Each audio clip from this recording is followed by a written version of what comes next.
میں نور الحسن راشد کاندھلیا مظفر نگر سے تمام بھائیوں سے خصوصاً تمام مسلمانوں سے بہت زیادہ اہتمام کے ساتھ اور توجہ کے ساتھ یہ اپیل اور درخواست کرنا چاہتا ہوں کہ اس وقت یہ پورا ملک ہندوستان ہی نہیں بلکہ دنیا کے 150 سے زیادہ ملک جو ہیں ایک قدرتی آفت بلکہ یوں کہنا چاہیے کہ عذاب کی پکڑ میں ہیں، جس کو کرونا وائرس کہا جا رہا ہے، جس نے پورے علاقوں کو ملکوں کو تباہ کر دیا ہے اور جس سے دنیا کا سارا نظام، دنیا کی پوری معیشت، پورا سسٹم ختم ہو گیا ہے۔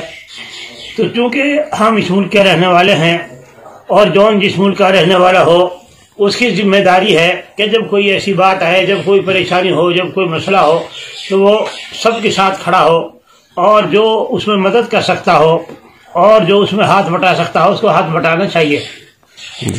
ہمارے اس وقت کرنے کے 3-4 کام ہیں۔ مسلمانوں کے لیے تو سب سے پہلا کام توبہ استغفار کا ہے۔ ہم توبہ نہیں کرتے، خدا سے نہیں ڈرتے، گناہوں کو نہیں چھوڑتے اور پھر یہ چاہتے ہیں کہ سارے کام ٹھیک ٹھاک ہو جائیں، یہ تو نہیں ہوگا۔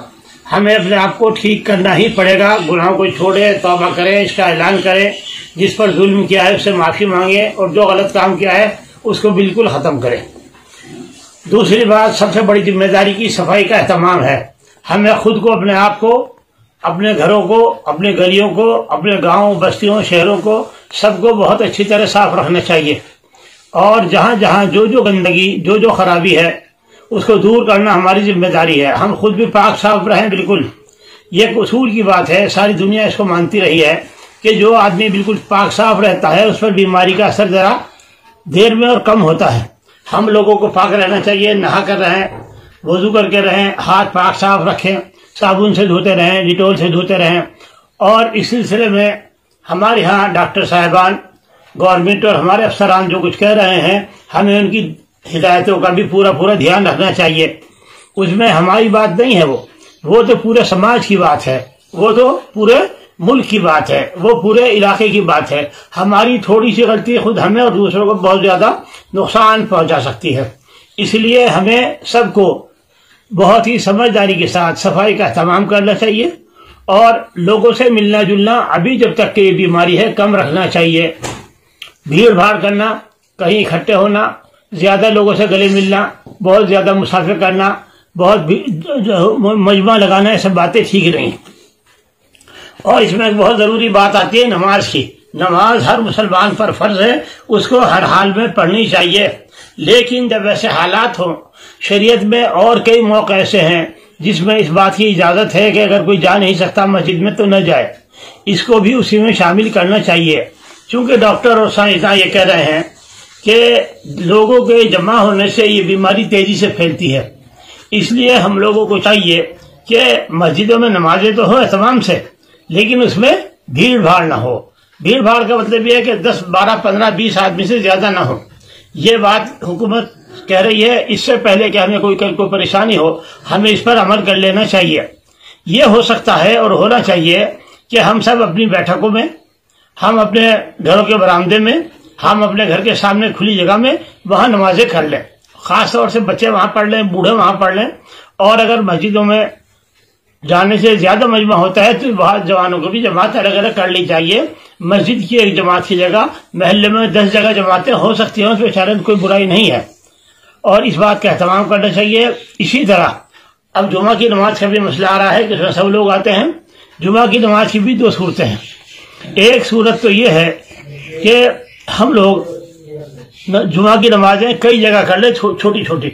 جمعہ کی نماز میں صرف ایک شرط ہے کہ خطبہ ہو اور ایک شرط یہ ہے کہ وہاں لوگوں کو آنے کی عام اجازت ہو، اس دن عام شرط ہے۔ تو اپنے گھر میں، گھیر میں کہیں بھی جمعہ کر سکتے ہیں، 15-20 آدمیوں کے ساتھ کوئی آدمی چھوٹا سا خطبہ پڑھ دے اور وہ نماز پڑھا دے۔ مسجدوں میں بھی یہ ہونا چاہیے کہ خطبہ مختصر ہو اور نماز چھوٹی ہو اور دعا اور چھوٹی ہو، اور صاحبان سب فرض پڑھ کے اپنے اپنے گھر چلے جائیں اور وہاں جا کر اپنی اپنی مسجدوں، گھروں میں سنتیں پڑھیں، گھر کو نماز سے آباد کریں۔ یہ جو ہمارے ایک طریقہ جو اصل دین کا تھا، شریعت میں تو حکم پہلے سے ہے کہ سنتیں گھروں میں پڑھو، ہم اپنے گھروں میں نماز پڑھتے ہی نہیں، تو اس لیے اس کا اہتمام بھی کر لیں۔ کہ جماعتیں کئی جگہ ہو جائیں، اس میں کوئی حرج نہیں، چھوٹی چھوٹی جماعتیں لوگوں کی بیٹھکوں میں، لوگوں کے باہر برآمدوں میں، اور جن کے گھروں کے سامنے دالان ہیں اس میں ہو جائیں۔ ایک بہت ضروری بات جو کہنے سے رہ گئی یہ ہے کہ آج کے حالات میں جب بازار بند ہیں، مارکیٹیں بند ہیں، کاروبار بند ہیں، تو جو غریب لوگ ہیں بیچارے، جو روزانہ کھاتے کماتے ہیں، ان کا کیا ہوگا؟ ان کے پاس نہ اتنا پیسہ ہے اور نہ یہ ہو سکتا کہ وہ مہینہ 2 مہینے کا راشن لا کر رکھ لیں، تو وہ کیا کریں گے؟ ایسے میں سب سے پہلی ذمہ داری تو ان کے پڑوسیوں کی بنتی ہے کہ وہ اپنے کھانے میں، اپنے راشن میں اپنے غریب لوگوں کا کچھ نہ کچھ حصہ رکھیں اور ان کے گھر 5 دن کا 10 دن کا جیسا موقع ہو راشن پہنچائیں۔ اور دوسری ذمہ داری جو قصبے کے، گاؤں کے جو رئیس لوگ ہیں ان کی ہے کہ وہ اپنا ذرا ہاتھ کھول دیں اور سب لوگوں کی مدد کریں، جو ان کو راشن پہنچا سکتے ہیں، جو ان کو مدد کر سکتے ہیں، جو ان کو پیسے دے سکتے ہیں، اور جس طرح بھی ان کے ساتھ کھڑے ہو سکتے ہیں۔ یہ سب سے بڑا کام ہے، غریب لوگوں کی مدد کرنا، ان کے ساتھ کھڑا ہونا، ان کو سہارے دینا۔ یہ مذہب اسلام میں سب سے بڑی عبادت ہے، اور آج نہیں، یہ ہمیشہ ہر حال میں ہے۔ ہم لوگ اس سے بہت زیادہ غافل ہیں، ہمیں چاہیے کہ ہم اس کام کی طرف بھی خاص توجہ دیں، اور خدا نخواستہ کوئی بیمار ہے اس کی ضرورت کرنا یا جو بھی کام ہے، اس کے لیے میں سب پیسے والوں سے کہوں گا کہ وہ سامنے آئے اور اس کے پیکٹ بنائے، کیا کہتے غذا کے کٹ بنائیں 15 دن کے، 20 دن کے، اور وہ لوگوں کے گھروں میں پہنچائیں، اور جہاں یہ سمجھتے ہیں کہ وہاں پیسے کی ضرورت ہے ان کو پیسے سے بھی مدد کرنی چاہیے۔ یہ ہماری آپ کی بہت بہت بڑی ذمہ داری ہے۔ اگر ہم نے اس کو پورا نہ کیا تو ہم گنہگار بھی ہوں گے اور ہم اپنے سماج کے مجرم بھی۔ اللہ ہماری اور آپ کی سب کی حفاظت کرے اور اس مصیبت کو دور فرمائے۔ السلام علیکم و رحمۃ اللہ وبرکاتہ۔